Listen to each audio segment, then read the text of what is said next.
Hey Thrivers, it's Haley from Thriving with Nature. Thank you for watching. I'm so excited that you're here. Today I wanted to share with you about what I've been doing to prepare for the inevitable lockdown that may get more and more serious. We all don't know sort of when things will happen. Every day is just playing as day by day. And so I wanted to share with you 5 things that I've done, 5, not 10, 5 things that I've done that potentially maybe it will help you in some way. I'm more than happy to go into more detail if you just put a comment below. And so these 5 things are, the very first thing is I went and got a deep freezer because I have a tiny, sort of not a huge normal big fridge. And so I went and got a freezer because I think that the most important thing for you to thrive long term is not to be just stuck with non-perishables. Our body needs life, and to eat life, we need to eat plants. Yes, you can eat meat, but you want to make sure you've got more and more fresh plants. And obviously, at some stage, fresh plants, if you don't have a garden, will run out. So for those of you who don't have a garden, I recommend making sure you have plenty of space. Start to cook some really fresh, high vibe, nutrient-dense meals. I like to do big combination stir fries or curries, or with turmerics and gingers and so much flavor and garlic that really feeds your soul. And so what I'm going to be doing is cooking some of these big meals and then putting them in the freezer so that they're there ready in case down the track I'm just craving some nutrients rather than just rice potentially. So that's number 1. The second thing is, if you aren't green thummy, but you really want to make sure that you are getting some nutrients, I suggest going and getting your herbs.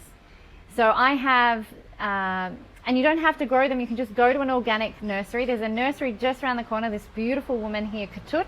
She grows these organic seedlings, and she has so many, at such a high range. So I went and got basil, Thai basil, I got peppermint, spearmint, and chocolate mint. I mean, I couldn't say no to chocolate mint. I got lemon balm. Lemon balm is amazing in tea, which is really good, some hot lemon balm tea. I've got dill, tarragon. I love the aniseed smell of tarragon. What else have I got? Oh, I've got a rainbow chili. Got to have a bit of spice. And coriander. I'm looking because it's just over there. So, and have a look. If you've got certain ailments, certain things, there'll be some herbs that are really, really beneficial for you. Maybe it's garlic, maybe it's turmeric, maybe it's ginger. Grab some of that so that down the track you can just nibble. Even just grabbing a leaf off the basil, a leaf off the mint, while you're eating your salad or something, just 1 or 2 will give your body some nourishment that it needs. So you don't have to do too much. You can just go and buy them already put in pots and have them. Make sure you find the right spot to put it and that you know how much to water it as well. So that's the second tip. The third tip is to build yourself a raised veggie bed. If you don't have a backyard, like I have an urban backyard, the only place that has 6 to 8 hours of sun is behind me on that side here. Underneath this side, there's a big mango tree. I don't know if you can see. And so the only way for me to grow something was to build my own raised veggie box. So grab that, and that way you can make sure the soil hasn't got chemicals. You can make sure it's got all the nutrients it needs, so that when it's pulling that, when the microbes are pulling that from the soil to give it to the plants so that they can grow these lush, beautiful veggies, you know that you are getting vegetables that are really high in nutrients. Just for an example, there is a statistic, and I have forgotten his name, I'll make sure I put it in the details below. He talks about the 1 carrot that is grown in beautiful, organic, regenerative, beautiful soil that has high microbe content, everything. 1 carrot is equal to 200 conventional monocrop degraded carrots.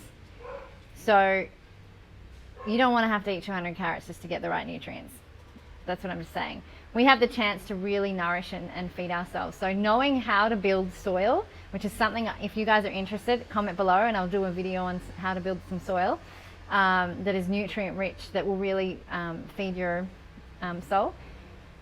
Then when you do that, then you know that you're getting quality. Sometimes you don't know. That's why it's always good to go to your farmers markets and meet the people who are growing your food, so you really know what's happening.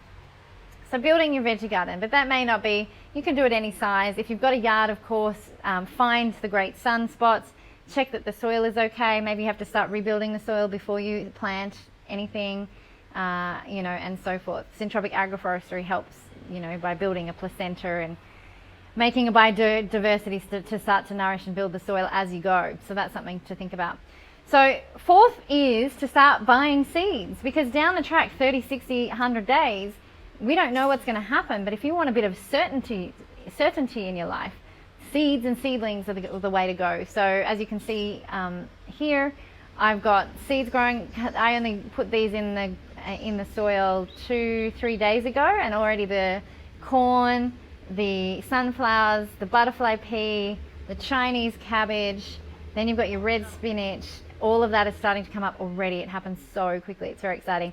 And then once they're ready to go, I will be creating a salad box of biodiversity and awesomeness in here that I will be able to pick from as I eat and get my amazing nutrients down the track, which is super exciting. So over the next couple of months, I will start to be able to support myself with all these veggies, fruits and veggies. And then the final thing is to think about our waste during this lockdown time. Composting. I have a vermicompost, a big bathtub vermicompost, which you'll see here. I have the space for it. I did start with a bucket system. You can also see these 3 blue buckets. You'll see that there's holes in them, and I can talk more about it, and there's plenty of YouTube videos if you just search. But basically the worms, you start off with one of the buckets, you put the other one in, start to put the food, and then the worms will go up. And then eventually those castings you can put on your plants. You could also create some casting tea and use a bit of aeration and create a microbial mix of goodness, and then spray that on your garden, which is awesome, which is great for the health. So it's really, really good for your food wastes, and then also to help build soil for all the other, even putting a bit of the worm tea or the white worm lychee that comes out the bottom on your plants, on the herbs that you buy, will be phenomenal. So there you go, there's the 5 tips. They're the 5 things that I have done and am doing at the moment to ensure my future is solid as it can be, and that I'm more self-reliant, considering outside we don't really know what's going to be going on. And yeah, I'd love to hear what you guys are doing. Put comments below, and don't forget to hit subscribe. I'm excited to have you join me on this journey. All right, have a beautiful day.